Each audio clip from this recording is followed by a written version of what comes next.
wa ta'ala says, Ya Maryam, O Maryam, Inna Allah astafaki wa tahharaki wa astafaki ala nisa al-alameen.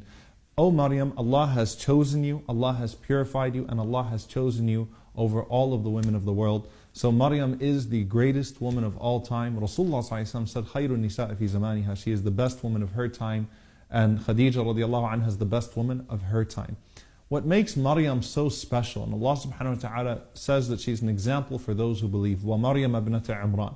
Notice that Allah subhanahu wa ta'ala did not associate Maryam with Isa alayhi salam in every ayah of the Quran. In fact, as Allah is mentioning her, just after mentioning that Asya as the wife of Fir'aun, just after mentioning Asya as the wife of Fir'aun and the wives of Lut and Nuh alayhi salam as their wives, He doesn't say Maryam, the mother of Jesus, peace be upon him. He just says Maryam ibnatu Imran.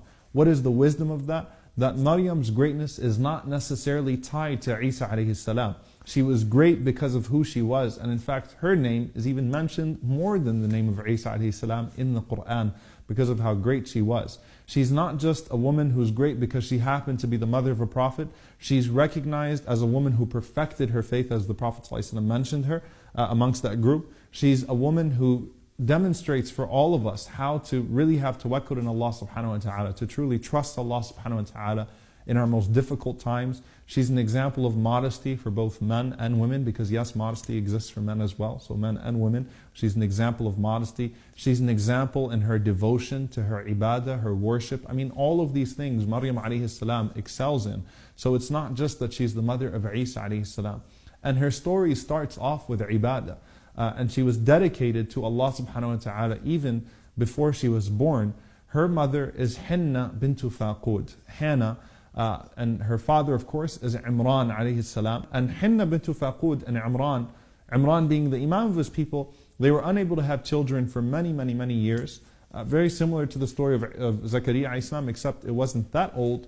But he wasn't that old, but he did reach an age where it wasn't expected that he would have children anymore, or that she would have children. And then all of a sudden, Allah subhanahu wa ta'ala gives her the news that she's pregnant. And she's not told what kind of child this is going to be, whether it's going to be a boy or a girl, or whether it's going to be a prophet or a layman. She's not told anything about the type of child, the gender of the child, or anything of that sort. She just knows that she's pregnant, and she praises Allah subhanahu wa ta'ala. Imran alayhi salam praises Allah subhanahu wa ta'ala. The people are celebrating, they're overjoyed because they love Imran and his wife. And then all of a sudden, tragedy. Imran dies a sudden death. So now, Hinna bintu Faqud is left with this baby that's not even born yet, that's going to already be born without